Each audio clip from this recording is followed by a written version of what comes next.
até a opinião que eu dou, é muito importante tu conhecer a fábrica, né? Sim. Conhecer o produto, conhecer o tipo de teste que eles fazem no produto, que isso é muito importante. Tem muitas fábricas que tem um túnel de vento para testar, né? Hélice, né? Que é o nosso segmento de escola, também tem um túnel de vento que coloca lá, tipo, tá simulando um caminhão andando, né? Então ali são testados, né?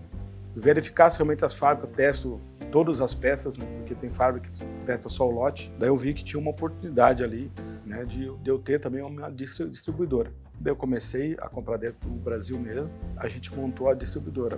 Aí das viradas de chave nossa, né, minha e da minha esposa, foi quando nós não conseguia mais dar conta, sabe? Das duas empresas juntas ali. Daí a Rádio Pública teve que realmente se desmembrar, né? Mas eu sei que lá na Europa é tudo carro elétrico. Fui pra China lá esses dias lá, meu Deus, não houve nada nas ruas, né? 80% é carro elétrico, carro e moto. Agora aqui pro Brasil tá vindo, né? A BYD tá vindo forte. Sim, forte, muito forte. Né? E os híbridos já é uma realidade mais... Uma realidade, né? Começa agora mais um 3S Talks, esse que é o podcast do grupo 3S Corp. Podcast esse que nós falamos de carreira, negócios, empreendedorismo, falamos também de comércio exterior.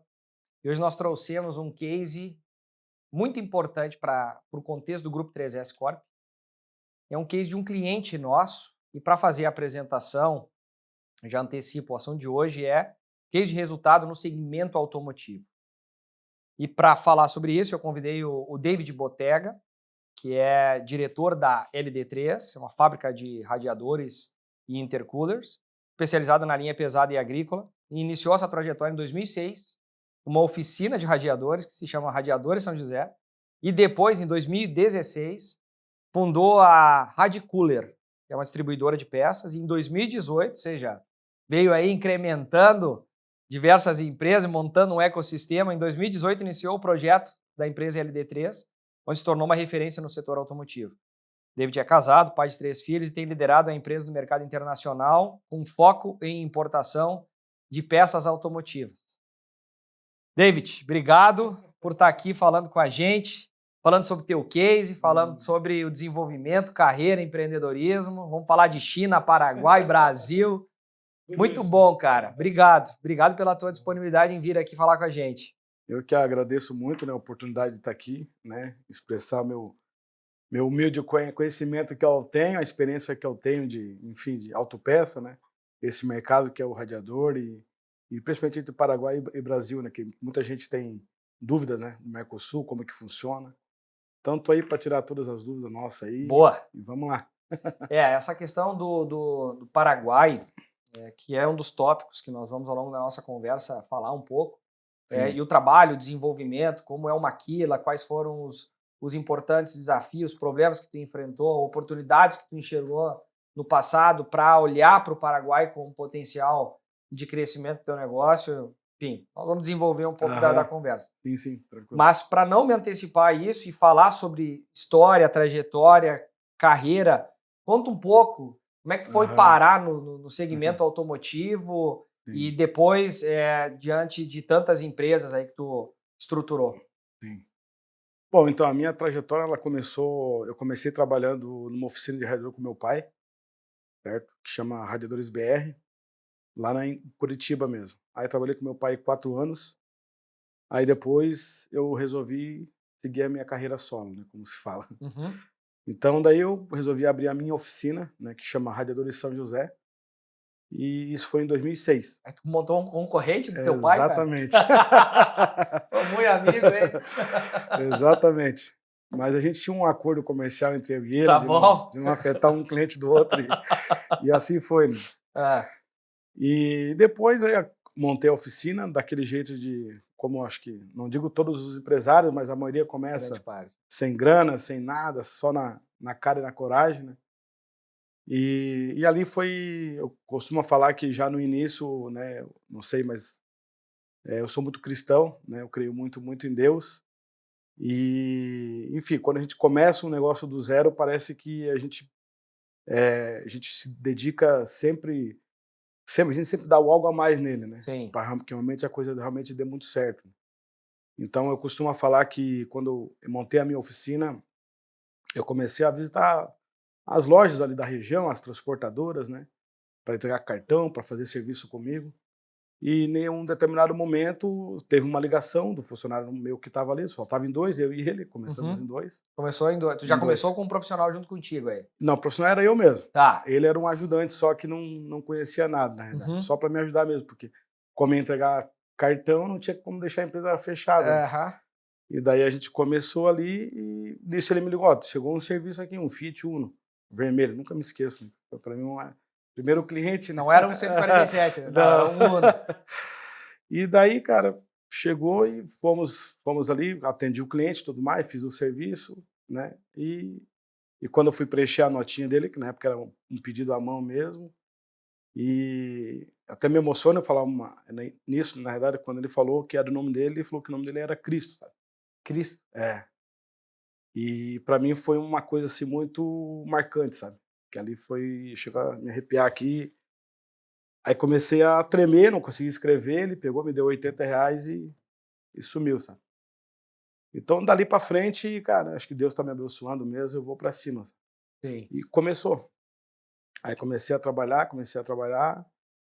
Aí, na minha época, minha esposa trabalhava numa loja de semijoia e chegou um determinado momento que eu não conseguia mais dar conta, né? Atender operacionalmente? Isso, e também ali o administrativo ali, né? Aham. Aí não consegui mais dar conta, só que a única renda fixa que nós tínhamos era a dela, né? Que a minha era tudo ali na... Tudo variável. Exatamente. Alguns meses ruins, alguns Exatamente. meses bons, outros meses ruins. Isso. Essa vida de empresário, né? Sim.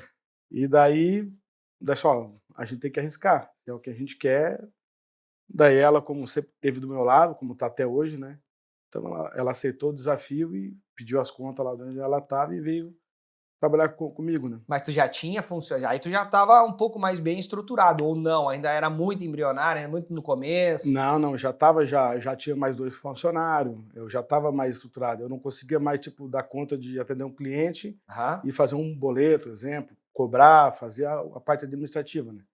Mas era oficina apenas? Só oficina. Tá. Daí a gente começou a trabalhar, daí começou a evoluir a empresa. Daí a gente começou a comprar muito de distribuidor. Comprava de distribuidora aqui, distribuidor de radiador, né, de peça. Focado sempre em radiador. Isso.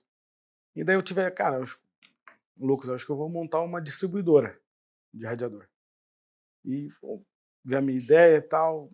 Daí eu fui para a feira, fui numa das feiras e daí eu vi que tinha mercado. Eu fui na Autopar. Autopar. Isso. Caxias? Não, Curitiba. É Curitiba, Autopar tá. Curitiba. Daí eu vi que tinha uma empresa nova lá do segmento de radiador, uma distribuidora do segmento de radiador, e eu descobri que eles estavam importando da China. Né? Tá. E onde eu comecei a pesquisar, comecei a analisar, e daí eu montei a distribuidora, mas comprando dentro do mercado interno, dentro do mercado brasileiro. Aí passou um tempo, eu vou começar a importar. Eu comecei a perceber, a querer entender como que funciona. Aí conversei com meu pai na época, ele tinha um amigo, tem um amigo na verdade, né, que faz anos que importa, né, trabalha com importação, mas outro segmento escolar, né. E ele me ajudou. Daí a primeira vez que eu fui para a China. Já foi para a China? Daí eu fui para a China e aí ele foi junto comigo, né, aí chegou lá, aí ele foi fazer o negócio dele e eu fui atrás do meu, né. Daí eu não sei falar inglês, nada, né, mas daí ele colocou uma intérprete lá comigo e eu fui visitar as fábricas.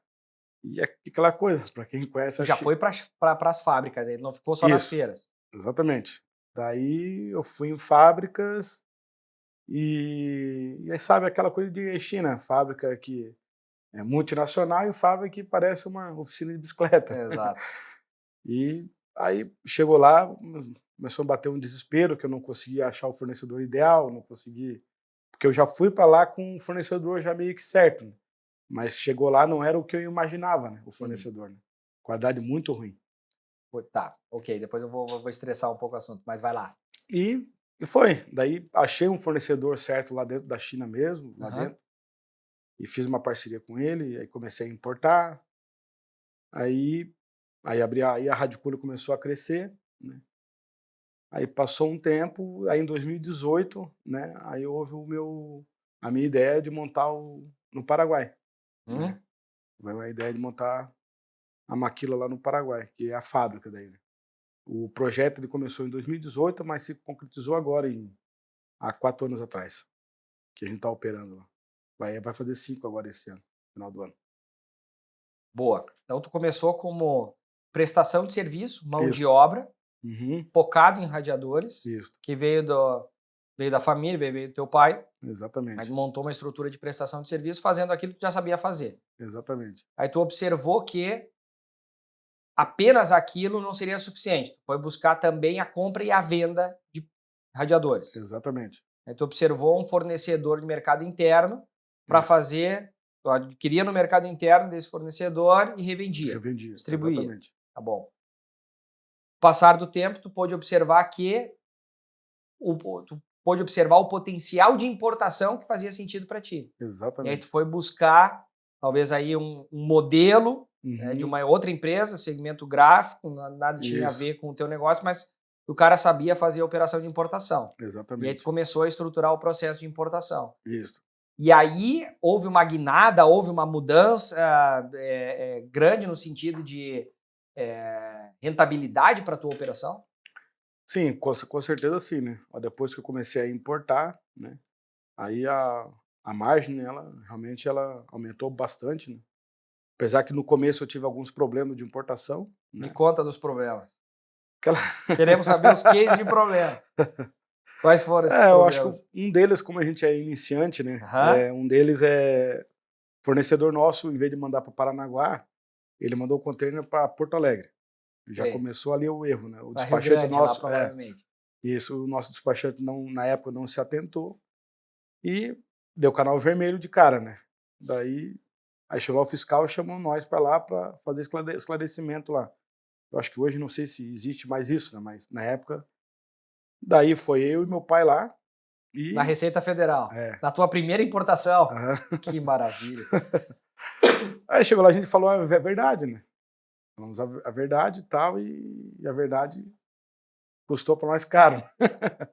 A gente era inocente de tudo, né? Então, enfim, na verdade, o radar era do meu pai, né?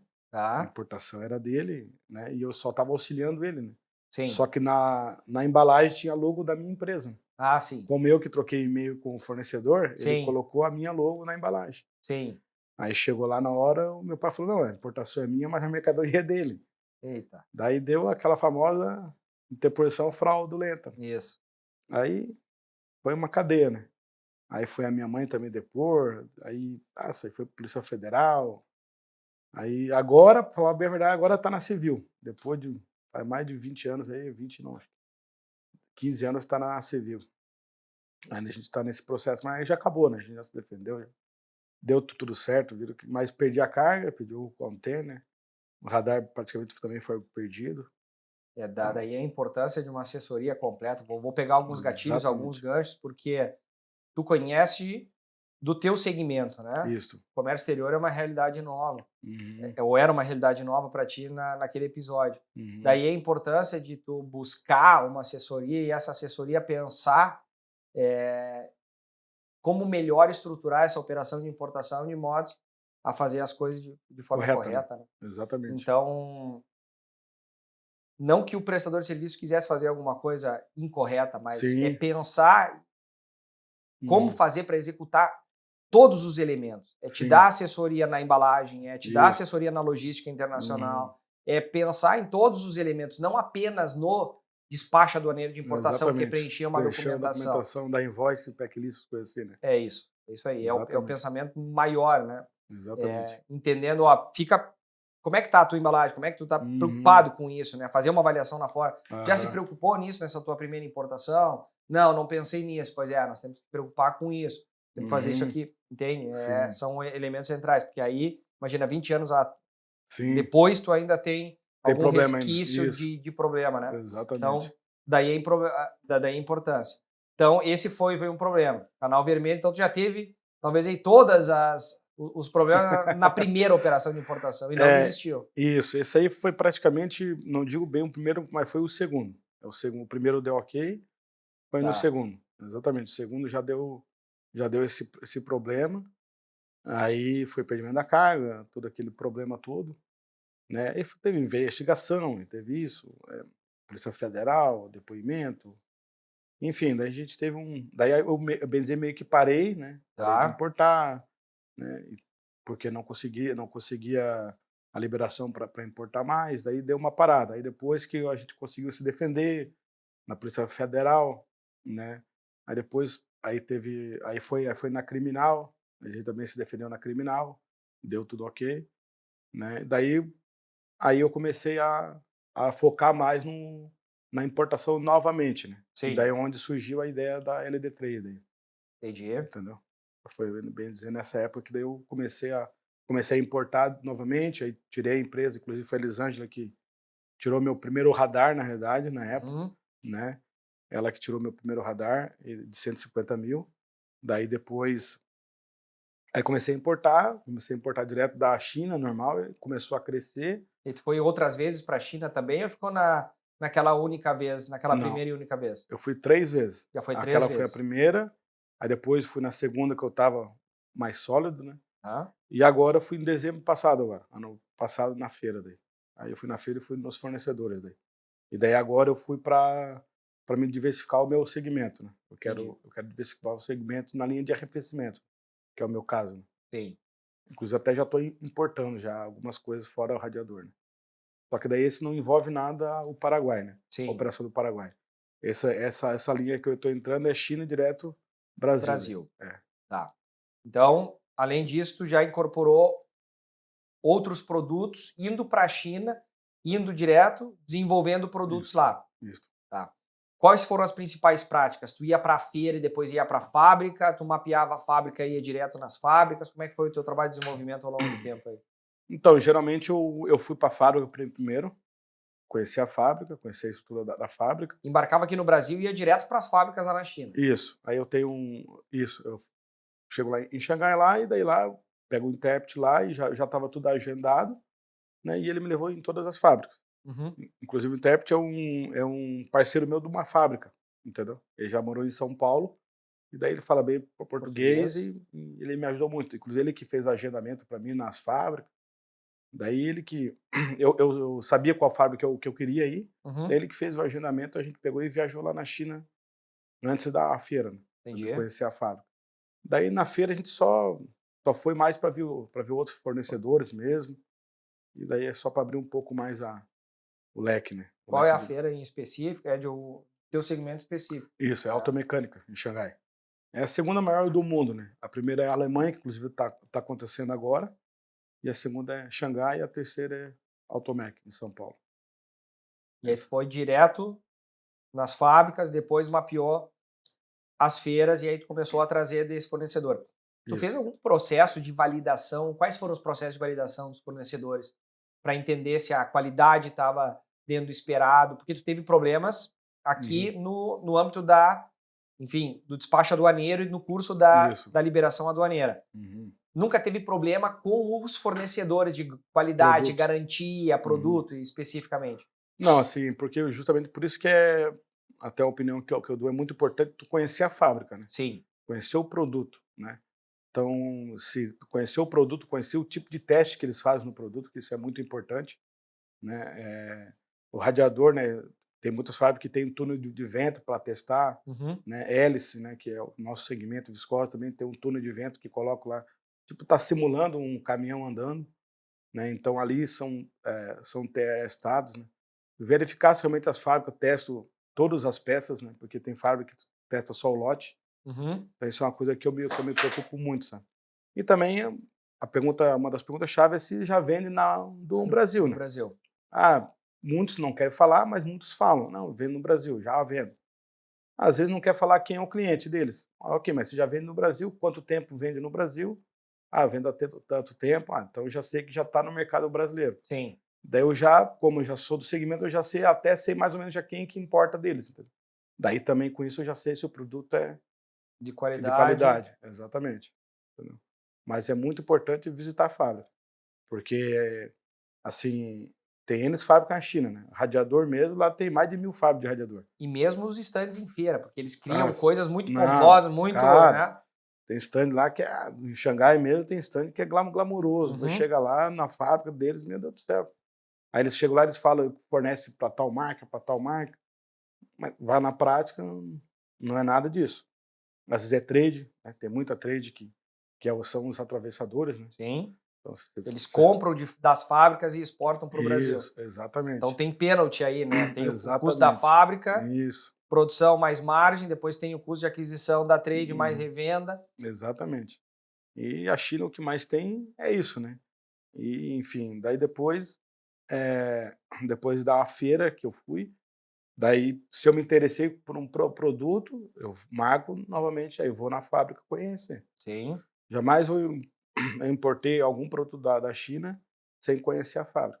Sempre conheci as fábricas primeiro. A não ser quando é um produto que eu vou lançar ele no mercado, me manda vir 10 peças de amostra. Aí pego, analiso aqui, aí tudo bem, eu mando vir um container, aí analiso, tá? Mas depois do segundo container, geralmente eu prefiro ir lá conhecer a fábrica, para ver se realmente ela existe. Porque às vezes mando sites, mando tudo mais e não é tudo isso. E chegou a fazer algum processo de inspeção de produção durante o processo ou nunca? Simplesmente foi, validou a fábrica, confiou que a produção vai acontecer naquela fábrica. Eu te pergunto isso por quê, David? Em alguns casos, nossa, aqui aconteceu, clientes que depois vieram, que tiveram problemas antes de trabalhar conosco, em qual sentido? Coloca o pedido na fábrica, pede as amostras. Aí vem as amostras, opa, maravilhosas as amostras. Quando pede o pedido. Aí faz o pedido, confiante, chega que o material não era nada daquilo que fez, aí tem um problema, aí não consegue devolver material, a gente sabe como funciona, não tem esse transtorno. E alguns fazem diferente, homologa a amostra, faz esse trabalho todo, mas faz as inspeções em fábrica. Né? Tem casos aqui que fazem todas as operações de importação, exato, em todos os embarques. Fazem a inspeção previamente e faz as retiradas de amostras, os contratipos ali, né, para fazer as validações com base naquelas amostras que foram homologadas previamente. Então tem alguns casos que a gente faz isso também. Tu não precisou disso, nunca teve problemas com os teus fornecedores de qualidade de produto? Então, como... Mesmo inspecionando fábrica previamente, eu digo. Então, tipo assim, no começo eu fiz, né? Eu fiz essa inspeção, mas daí como agora que eu estou diversificando um pouco meus produtos, né? Começou esse ano agora. Depois começou agora, o primeiro container chegou agora mês passado. Mas até então eu compro só de 3 fornecedores, né, de radiador. Então, teoricamente, já tem aquele vínculo com o dono. Já tem relacionamento lá. Sim, vou na casa deles, e, enfim, já tem um relacionamento. Então, criou tipo já uma irmandade, assim. Então, não tem mais esse risco, assim, sabe? Então, porque já, como o produto é de qualidade, né, então, assim, agora mesmo eu estava conversando com um deles, né, sobre a feira Automec, a gente vai participar aqui. Né? Então, eles vão vir direto? Não, eu vou participar, ele vai participar. Okay. Daí ele estava perguntando se eu ia participar e tal, essas coisas assim, né? Sim. E, então, assim, já porque agora quando a pessoa tem muitos fornecedores, muita linha, daí concordo com você 100%, sabe? Realmente tem que ter um controle de qualidade lá na China, né? Dependendo do nível da empresa, até o escritório lá na China, né? Uma pessoa lá na China para realmente vistoriar as fábricas, ver se realmente... Emitir os relatórios. Exatamente. Todos os testes, porque qual é o teste das hélices, comentário? É um túnel de vento. Túnel de vento. Isso, um túnel de vento. Ou seja, é uma hélice e dentro tem a gente chama de viscose, né? Que é onde o motor ele aquece, aciona ela para refrigerar o motor, né? Então, esse túnel de vento serve para quê? Ele simula tipo um motor quente para ver se realmente vai acionar a hélice para refrigerar o motor, né? Entendi. E esse teste é feito direto na fábrica aí? Lá na fábrica. E aí eles mandam algum tipo de relatório, vídeo? Tem um laudo. Tem um laudo emitido por eles. Né? Isso. Tem casos... Nessa parte eu ainda não estou trabalhando, eu não trouxe ainda.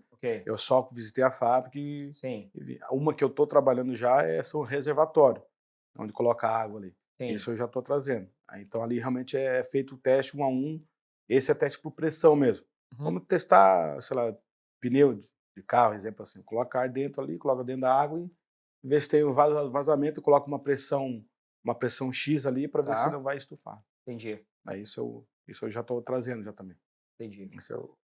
Isso me faz lembrar, nós tínhamos um case de metais sanitários aqui, né? E que as torneiras davam-se 10 anos de garantia. Então, se simulava esses 10 anos de garantia dentro de um equipamento de salt and spray lá, simulava os 10 anos de garantia, salvo engano, eram 122 horas de teste, e aí dava esses 10 anos de validação, de corrosão, ou não, né? Era o objetivo. Sim. Então, assim, a gente simulava tudo previamente dentro das amostras que eram coletadas durante a produção. Então, se retiravam amostras para fazer uma revalidação daquilo que tinha sido homologado nas amostras iniciais. Então, era uma contraprova que ia para esses testes que nós fizemos. Ao invés de mandar embarcar as amostras, trazer para o Brasil, fazer esse teste aqui no Brasil, nós montamos lá, esse, aspas, laboratório lá na China, para que isso fosse feito lá sem ter todo esse custo. Aí era emitido um laudo por uma empresa neutra, né? SGS, enfim. E aí se emitia um laudo, nós validávamos ou não o laudo e dávamos sequência. Legal. Então era isso que era feito. E assim, tem diversos outros casos. Sim. É importante fazê-lo, né? Quando a gente não tem... Com certeza. Então, essa validação prévia lá. Depois que chega o produto no Brasil, bom, aí não tem mais o que fazer. Não tem o que fazer. Não tem nem como devolver, não vale nem a pena, né? Mas depois que... Mas com certeza, quando entra com um produto, ainda mais com uma escala muito grande, né? Sim. A sua marca fica consolidada, né, no Brasil. Enfim, a gente realmente tem que ter uma vistoria, tem que ter uma qualidade, né? Porque realmente lá na China ou até em outros países, né, Taiwan e tal, eles acabam querendo reduzir custos, talvez a qualidade acaba diminuindo. Sim. Entendeu? Mas então tem que tomar muito cuidado com isso. O radiador mesmo pode diminuir a espessura, daí já esquenta, entendeu? Então, assim, tem várias pegadinhas, como diz o outro aí, né? Então tem que ficar sempre em cima. Assim como a gente não pode colocar todo mundo no mesmo pacote ou colocar o mesmo perfil para todos, né? Mas assim como tem brasileiros, né?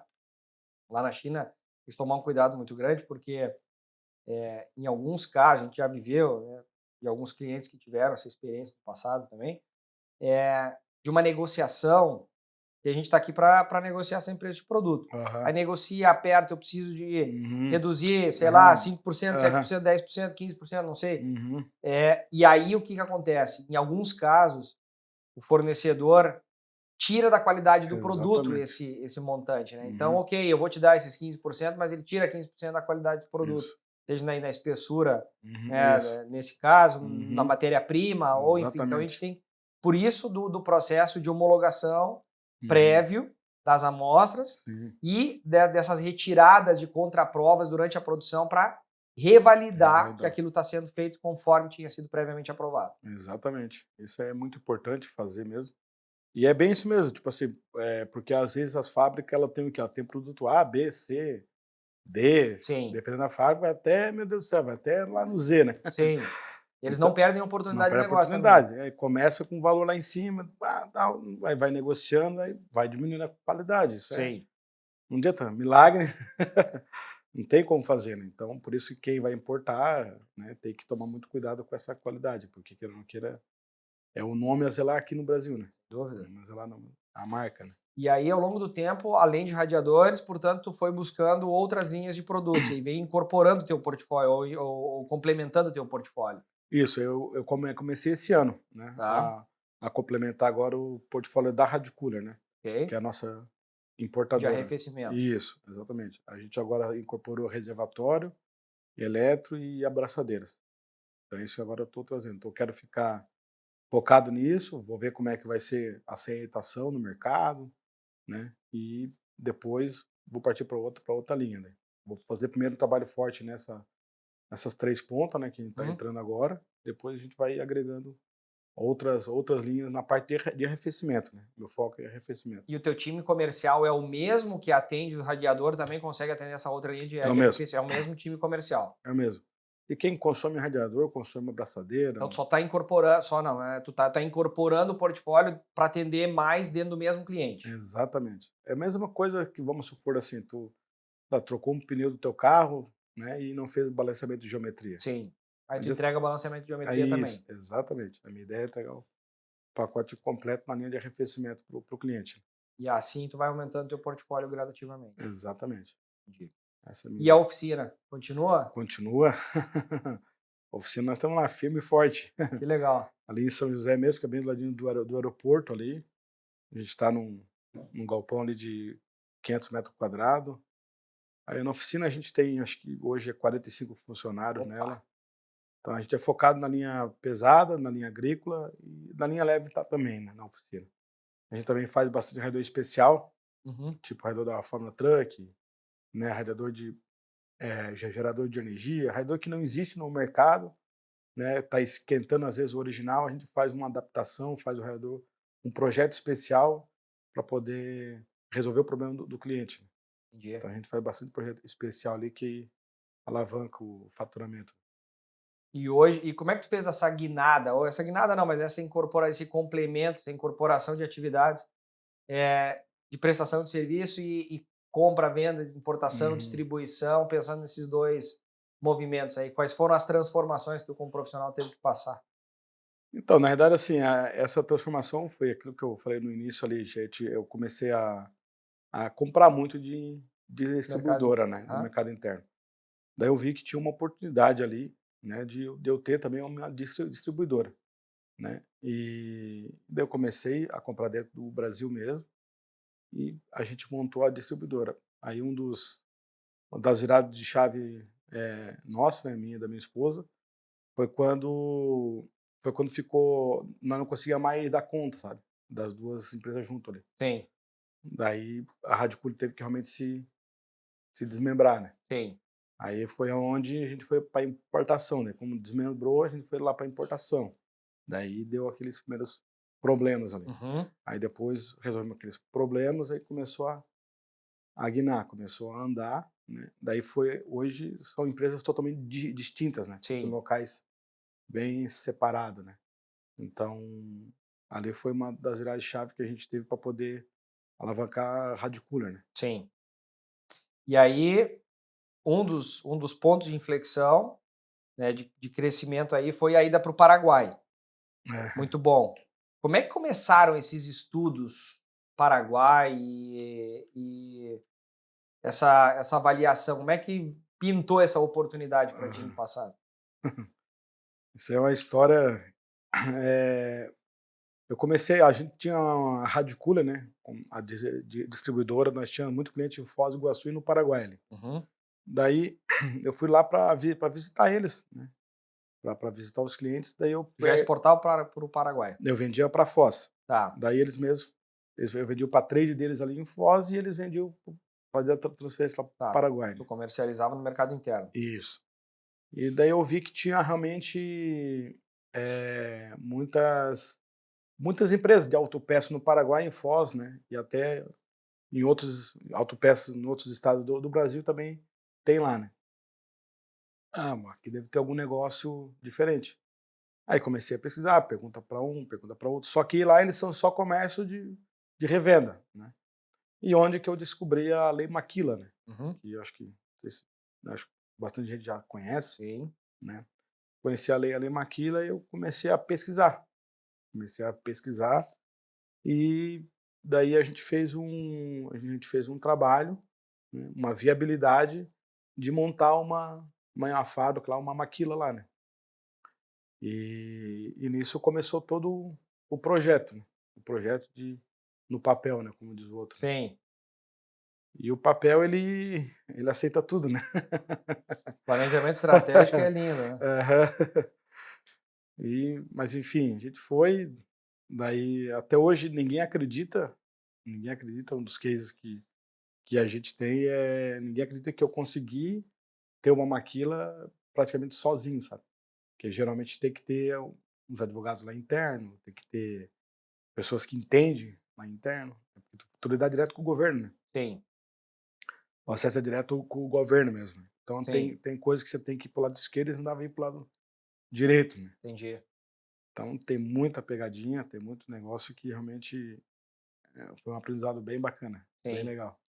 E para quem não conhece o conceito do maquila e como se estruturar uma operação lá no Paraguai com o benefício fiscal que o Paraguai concede E o que tu pode trazer aí para quem desconhece a respeito do tema do maquila?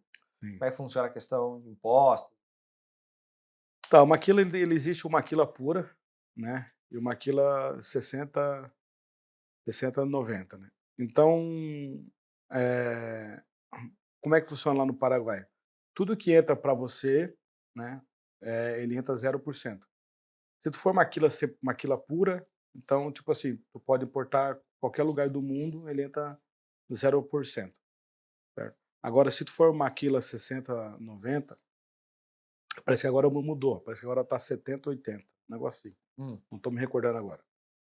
Eh, daí tu tem que ter a parte da tua mercadoria tem que estar no Mercosul. Tá. Pode ser em qualquer país, né. E uma outra parte tem que estar dentro do Paraguai. Só que lá eles consideram essa porcentagem é o quê? Aluguel de galpão, os funcionários, a contabilidade, toda a despesa tua que você tem interna também engloba no caso, né, nesse requisito da maquila, sabe. Tá. Então eles, vamos supor, os funcionários que você tem, tu paga lá o IPS, que é o imposto, tipo como se fosse o INSS nosso aqui. Então tudo isso engloba na maquila, né. Tá. Então tudo isso faz com que eu consiga exportar para o Brasil, que é o principal mercado, né, a 1%.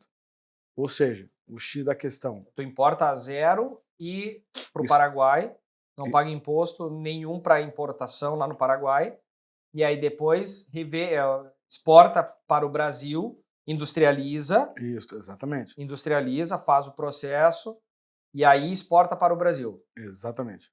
Exporta para Então o tu Brasil, importa insumos para o Paraguai, exatamente, 0% de imposto de exportação, e exporta para o Brasil com 1%. exatamente. Exporta para o Brasil a 1%.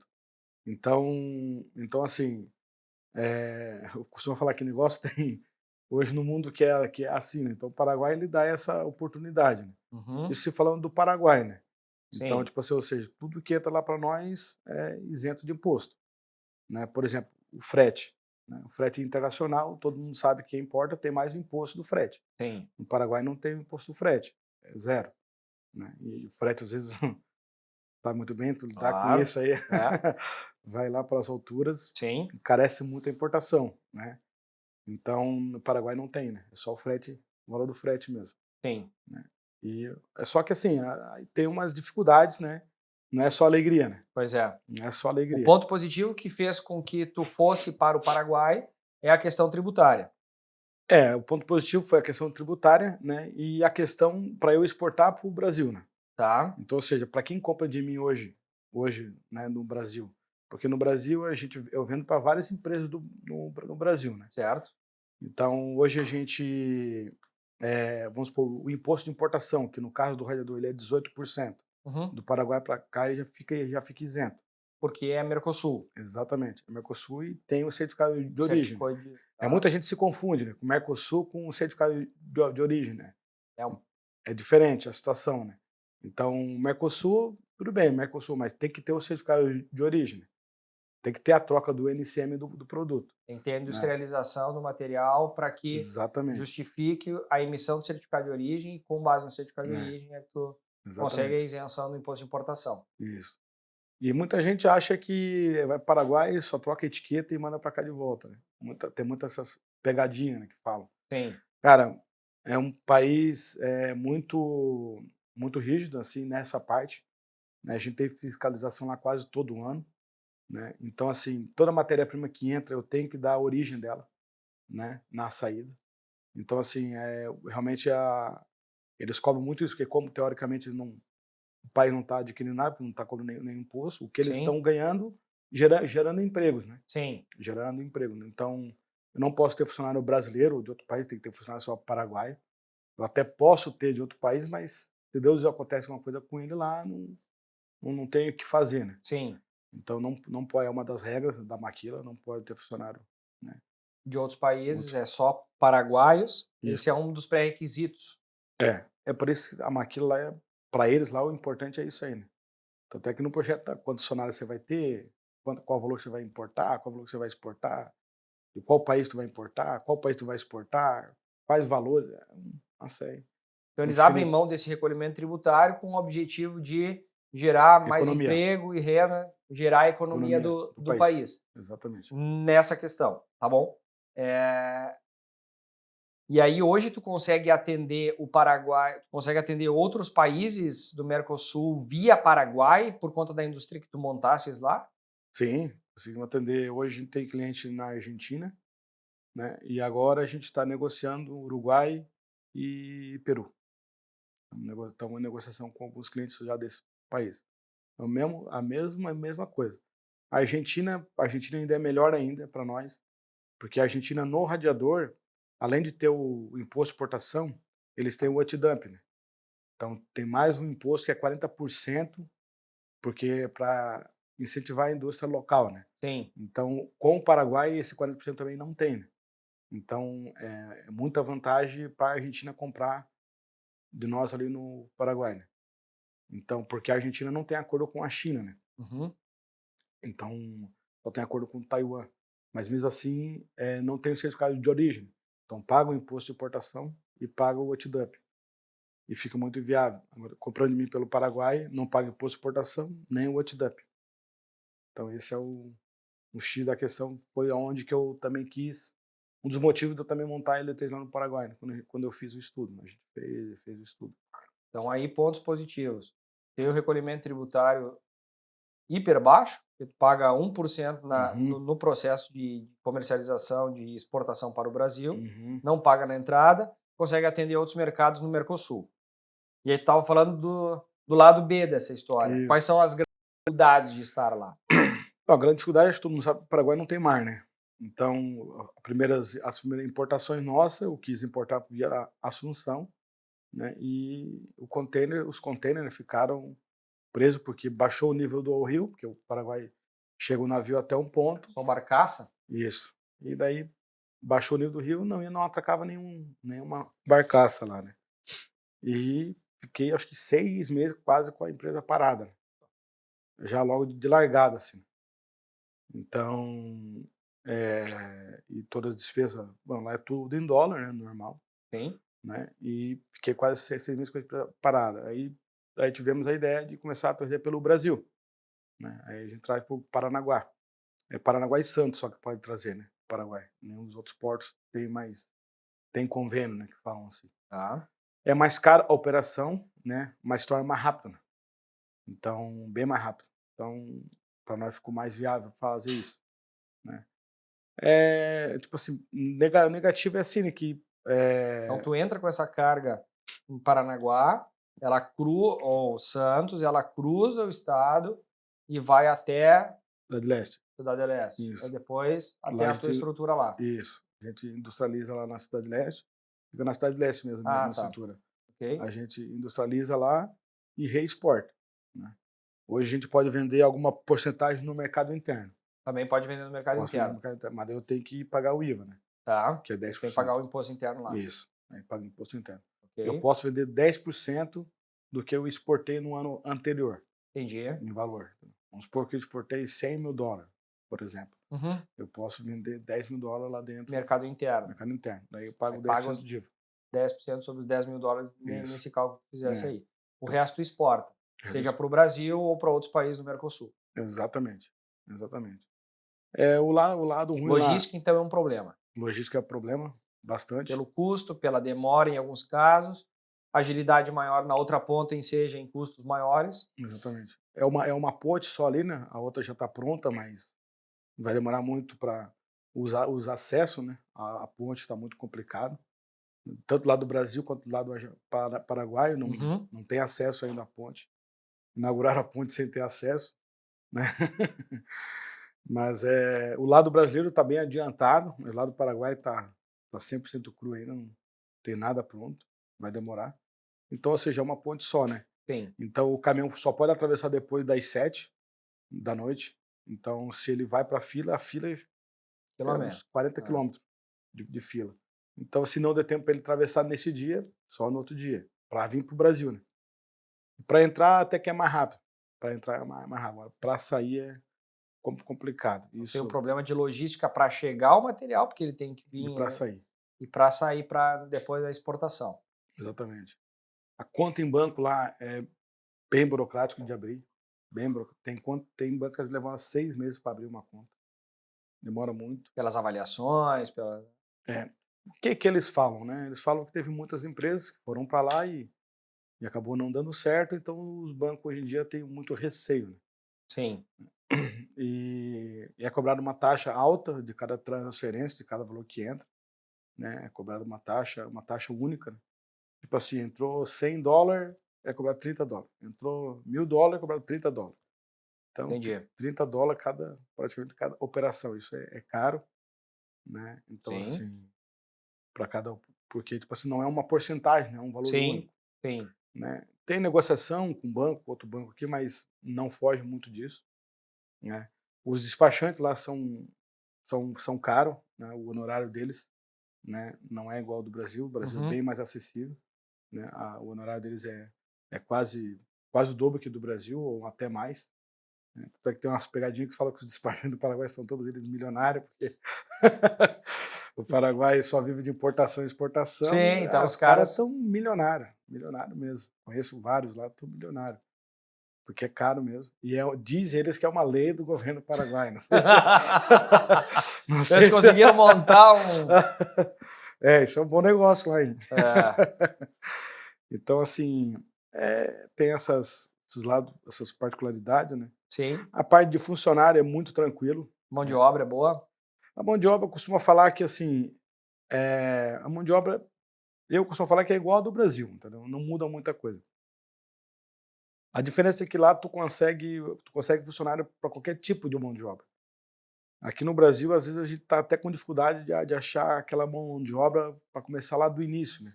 Parece que o pessoal não está querendo muito trabalhar ou tal, e, né? É o que lá tu consegue, como tem poucas empresas, tem muita gente. Sim. Então a demanda é grande, né? O funcionário, teoricamente, lá não existe sindicato, não tem nada disso. Imposto é o IPS, né? Que é um imposto único, né?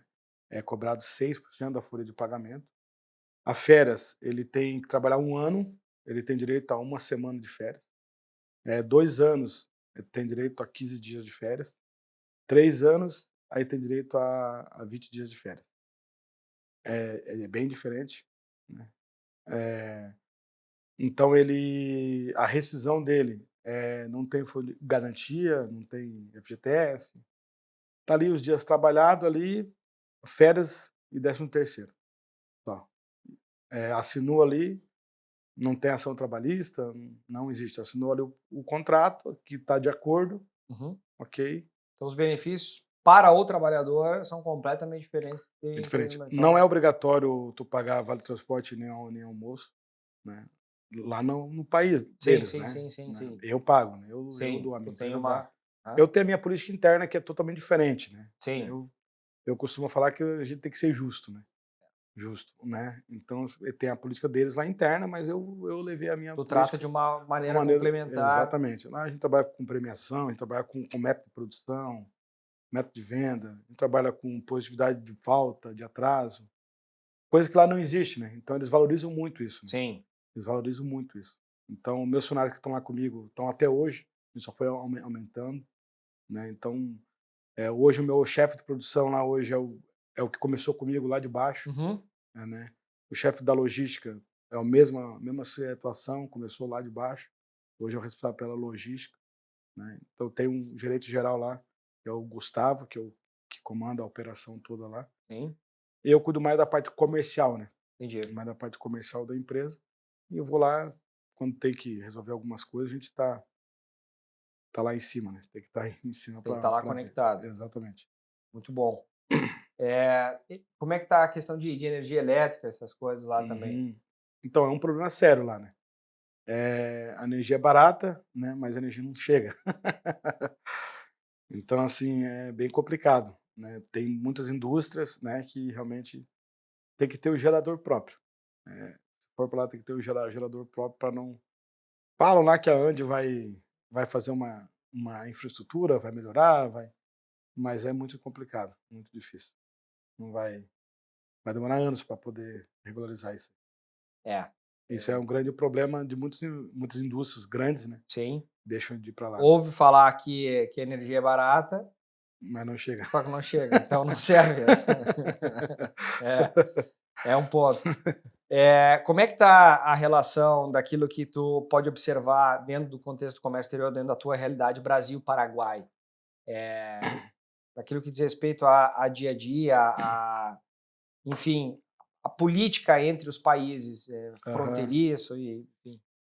Boa pergunta essa aí. No ramo de autopeça, né, ele, no antigo governo Lula, ele não tinha um acordo de autopartes, certo? Era um acordo provisório. Então, mas enfim, mas mesmo assim, tem maquiladora lá onde eu também me instalei lá, né? Tá.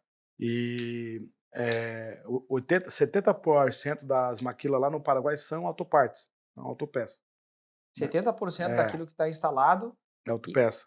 A maioria é tudo autopeça, né? Então, assim, fornecedor de Audi, Volkswagen, Renault, né? Scott Elétrico, tem bastante coisa lá, né? Então, assim, aí tinha um acordo provisório, né? Esse acordo ele caiu,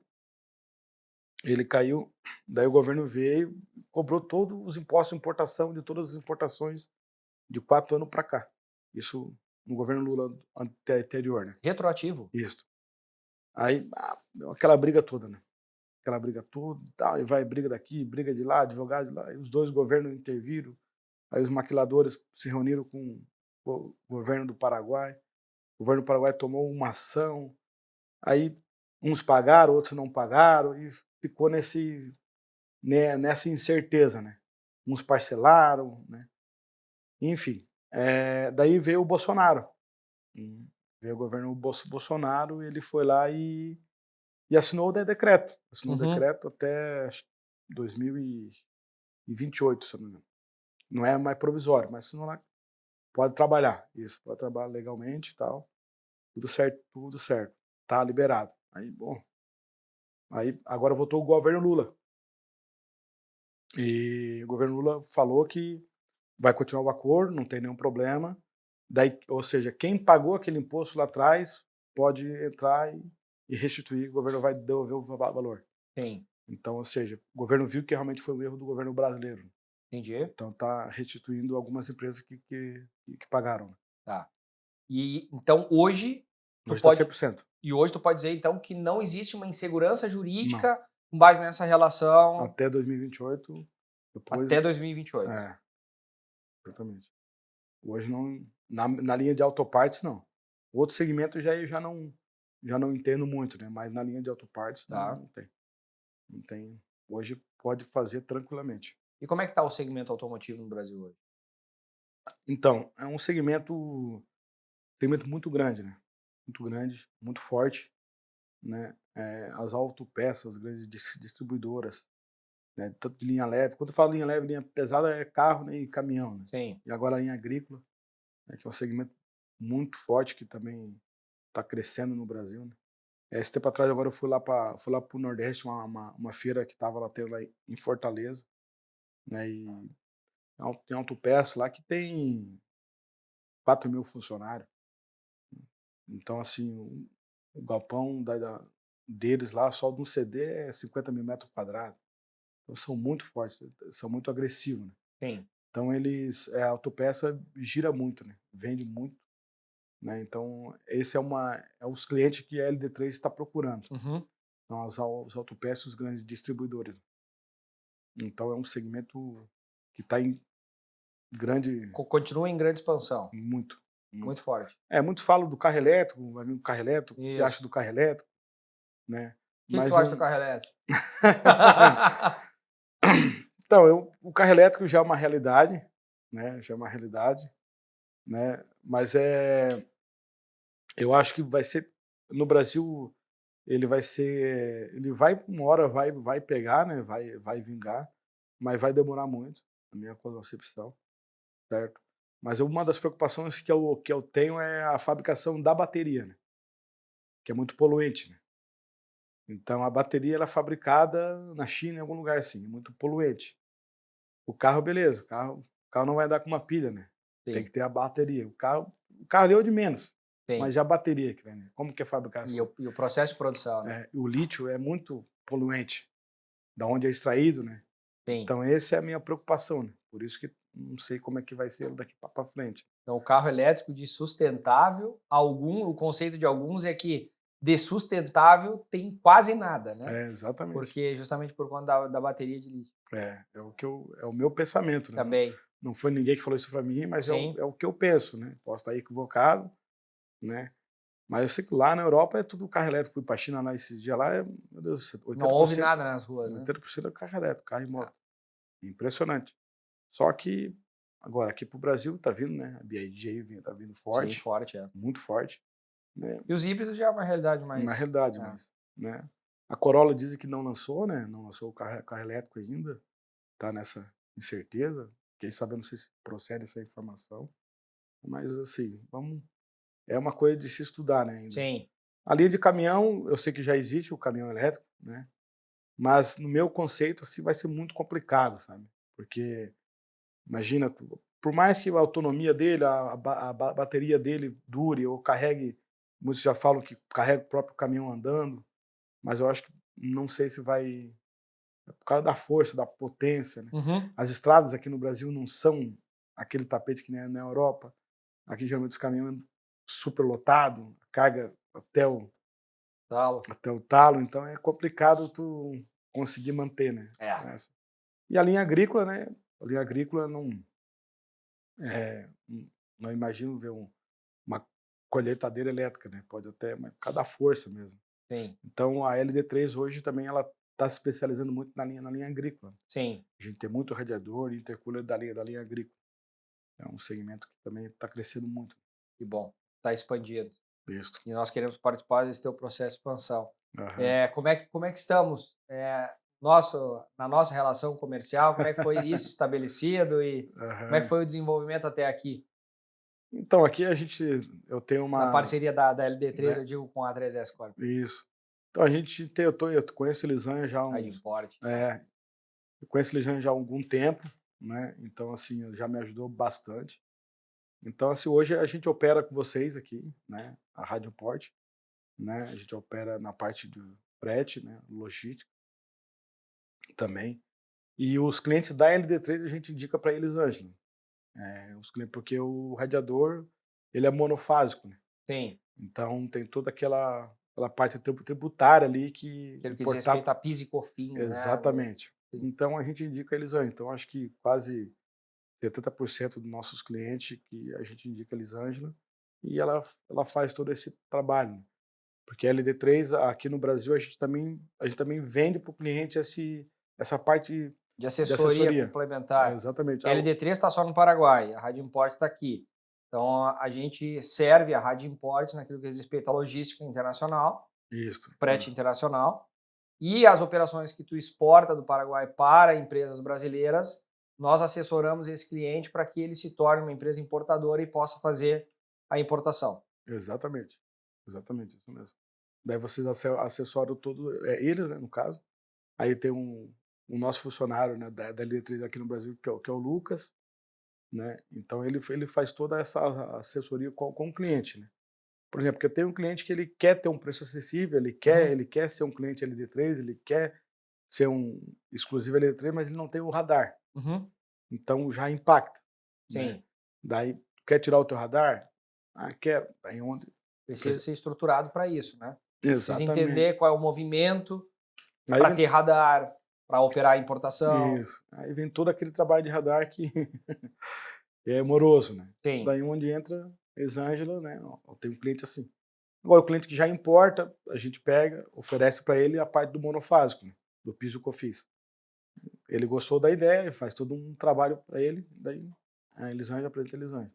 Inclusive, na feira, né? Ela ficou com nós lá no stand. Sim, não, também aqui. Isso, ficou com nós lá. Então, ela inclusive até me indicou cliente também para mim também. Então, a gente está sempre nessa sintonia aí. Que legal. Que bom, fico feliz porque precisa ter essa relação de reciprocidade, né? Então, que bom que a gente consegue construir isso, porque afinal, para que esses clientes da LD3 aqui no Brasil não sofram os pênaltis que tu lá no passado sofreu, né? Exatamente. Esses problemas e que teve um prejuízo, um transtorno muito grande. Hoje, como eu sofri muito, né, então eu aprendi, né, muito sofrendo, né, na raça mesmo, como diz o outro. Então hoje eu já consigo também orientar os clientes também, né? Dá para fazer isso de uma forma mais tranquila, mais inteligente, mais, né? Bem isso mesmo. Sem sofrer, sem tantos percalços. Exatamente, bem isso mesmo. Hoje em dia a gente já sabe os atalhos, né, como diz o outro. Pois é. Não faça isso, faça aquilo, não dá. Quer ter outro radar? Não é assim que funciona, faz assim. Tem que habilitar certinho, tem que fazer, tem que observar limite, tem que entender qual é a operação que está fazendo. É um aporte financeiro, aquela história toda. Solvência, capacidade financeira. Hoje de manhã nós estávamos falando sobre isso também, na gravação. Que bom, cara. E como é que tu tá com os planos de futuro de expansão aí? Como é que tu tá vendo o futuro das tuas diversas empresas? Então, na verdade, a Raidores São José, a oficina, vamos manter ela, do jeito que tá, tranquilo, né? A Radicooler, né, na verdade, a gente agora abriu uma filial em São Paulo, né, então é nova, a gente está na expansão lá. A LD3 para mim é uma surpresa, o crescimento dela está sendo muito rápido que às vezes até sai do controle. Então, assim, muitos clientes, né, querem o produto, porque tem a falta de produto no mercado, né? Hoje, fabricante no Brasil só existe 2, né? E a LD3, entre aspas, é a terceira. Entendi. Né? E tem os importadores, né? E então, assim, a aceitação da marca LD3... A aderência está sendo bem positiva. Bem positiva. Muito mais do que eu imaginava. Então, ano retrasado, a gente participou da Automec, né, a feira em São Paulo, onde deu um up na marca, né? Eu me preparei para a Automec, me preparei o produto para a Automec. Eu já tinha 3 anos LD3, eu não vou para uma Automec antes do meu produto estar 100%. A gente preparou o produto, a qualidade do produto, né? Então a gente foi para a Automec, onde que a marca ficou mais conhecida ainda. Agora a gente participou da Autopar, né? Então deu um outro glamour, vamos supor assim, para a empresa. Ano que vem a gente vai estar de novo na Automec.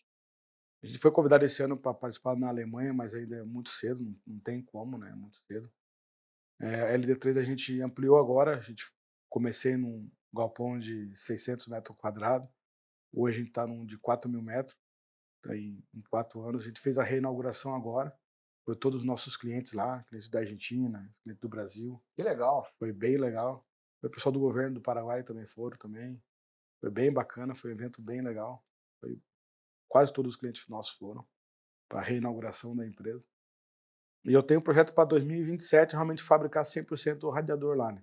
Então já estou vendo uma área industrial lá, a gente já tá querendo expandir para essa linha, né? Tô só nessa dúvida da parte de energia, né? Porque se eu for realmente partir para a linha industrial no Paraguai, a pegada é outra, é totalmente diferente, né? Então até lá, se Deus quiser, vai estar em ordem lá. Sim, infraestrutura. Esse é um ponto que eles precisam melhorar lá. Então. Exatamente. Mas a expansão tá excelente. Tá caminhando. Poxa, cara, caminhando a passos largos, né? Exatamente. Pô, David, fico muito feliz de conhecer um pouco mais da todo esse teu ecossistema de conglomerado aí de empresas e o processo pelo qual tu veio construindo essa tua trajetória. Tá mais do que de parabéns por isso. Nós temos uma pergunta final aqui no nosso podcast, que é qual a decisão mais importante que tu tomou e que te fez com que tu chegasse até aqui da forma que está hoje. A pergunta de milhões, né? Exato. Eu quero ouvir quais foram esses elementos aí dos teus diversos pontos de inflexão aí na vida. Eu acho costuma a virada de chave, né, como se fala. Né? Eu acho que na minha trajetória não foi só uma, né? Foram várias, né? Eu acho que a primeira minha, né? A primeira nossa, na verdade, né? Eu falo minha, mas é nossa. Sim. Né? Foi quando a gente decidiu a minha esposa vir trabalhar comigo, né? Ali lá no início. Juntar forças. Juntar forças entre eu e ela. Para potencializar o negócio. Isso. Ali foi uma virada de chave, foi a primeira. Quer dizer, a primeira foi eu montar a empresa, né? Sim. Isso, mas depois foi ali teoricamente, quando ela veio trabalhar comigo. A saída da estrutura lá do teu pai na época. Isso, exatamente. Aí o segundo momento foi quando ela entrou no negócio. Entrou no negócio, exatamente. Aí depois foi quando tive a ideia de montar a Radicooler, né, que é a importadora, né, que teve muitos problemas no início, né, mas conseguiu andar, né. Mas com certeza, né, foi a ideia minha, a sacada foi montar a LD3 no Paraguai. Isso sem dúvida nenhuma é foi a virada de chave, foi o gatilho para expandir mesmo, os meus negócios realmente crescer de uma tal forma a passo largo, que nem você falou ali. Sim. Ali foi o X da questão, onde eu tive a ideia de montar essa fábrica lá, que lá é o local, né, de montar Sim. essa fábrica e exportar para o Brasil.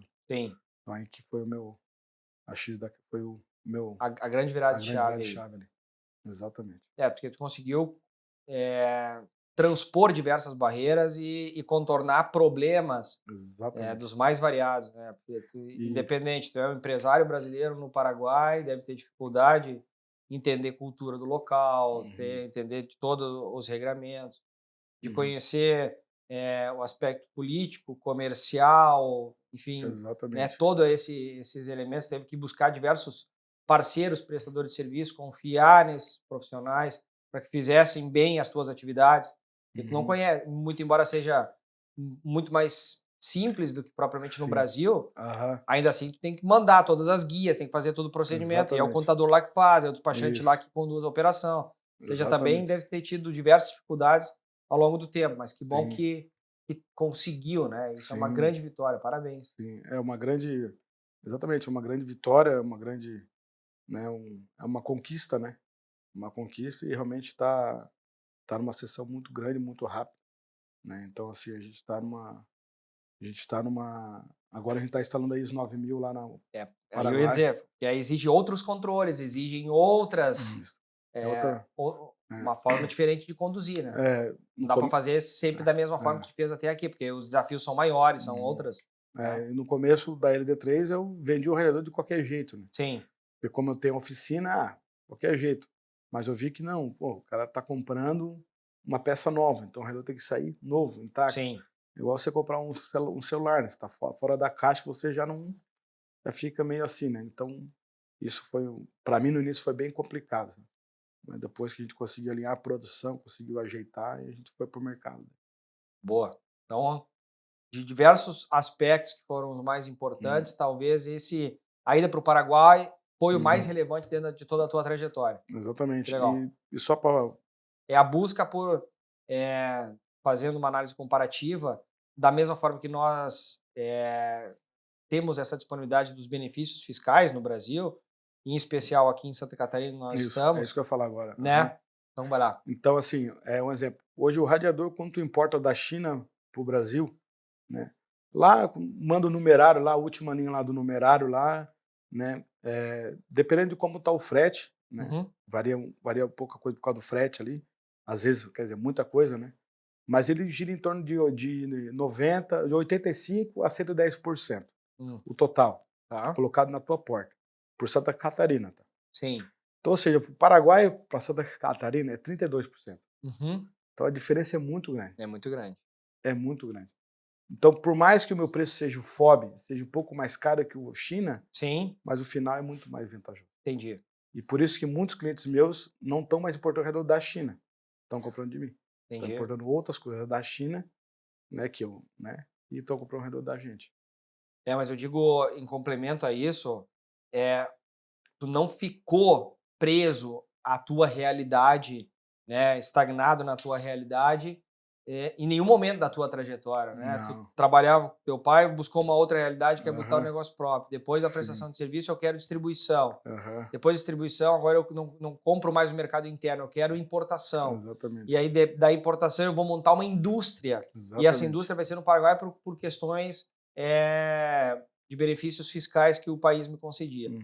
Então, isso que eu acho que é o mais interessante do empresário, que é ir avante. Exatamente. E buscar explorar outros caminhos e não naquela eventual zona de conforto que vai levar eventualmente ao fracasso. Sim, né? Porque outros concorrentes vão se movimentar e a gente fica para trás. Então, a gente tem que tomar esse cuidado constantemente E a tua observação de buscar no outro país, assim como alguns importadores buscam em outros estados no Brasil o benefício fiscal, esse precisa ser uma constante avaliação ou revalidação das suas operações. Né? Exatamente. Eu costumo falar que foi bem isso que tu falou, né, Lucas? A nossa trajetória, da minha esposa, a gente sempre foi avante, né? Sim. Sempre foi procurando coisas melhores para colocar dentro do negócio, né? Sim. E não para por aí, né? Agora a gente está agregando outros produtos, né? Então, assim, uma dica que eu dou, uma opinião que eu dou é, se não jamais desanimar, né? Jamais desanimar, sempre tem um sonho, se tem um objetivo, se a pessoa coloca ali o teu objetivo, o teu sonho, tudo dentro ali, se dedica ali, é impossível dar errado. Impossível dar errado. Vai para cima. O não tu já tem, né? Sempre, então, cara, vai atrás do sim, vai atrás dele que tu vai conseguir. E vocês, enquanto núcleo familiar, foram no all-in, né? Vamos. Os dois juntos. Os dois juntos. Que legal. Parabéns. Parabéns pela trajetória. Obrigado por estar aqui, contando a tua história, a tua trajetória, o teu case de sucesso e a parceria que nós temos. Espero que a gente consiga intensificar e potencializar cada vez mais o negócio. Então, obrigado. Obrigado, gratidão. Márcio. Valeu, obrigado. Se tu busca expandir os teus negócios e entende que ele pode se dar por intermédio da importação ou da exportação, eu te faço um convite. Acesse o link que está na descrição desse episódio e fala com um dos nossos especialistas para entender todas as oportunidades que o comércio exterior tem a te oferecer. E obrigado por você que nos acompanhou. Eu estava falando agora, o pessoal tá rindo aí, porque eu estava falando antes com o Márcio. Sim. E aí... Comentou ali que... exato. E aí eu já ouço risadinhas aqui. Eu gravei... Pô, quantos eu gravei? Não. Quantos nós gravamos aqui até agora? Não. 3 hoje. Quantos até agora? Foi o primeiro erro.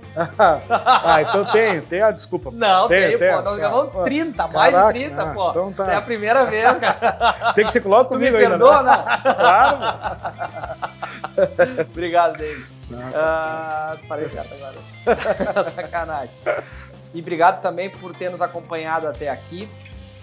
Se esse conteúdo foi relevante, se esse case de importação foi importante para ti, eu vou te convidar para observar, acompanhar o 3S Talks número 28. Nós falamos também de importação e de oportunidades para autopeças e que nós fizemos essa construção. Então, te agradeço por ter nos acompanhado até aqui e te vejo no próximo 3S Talks.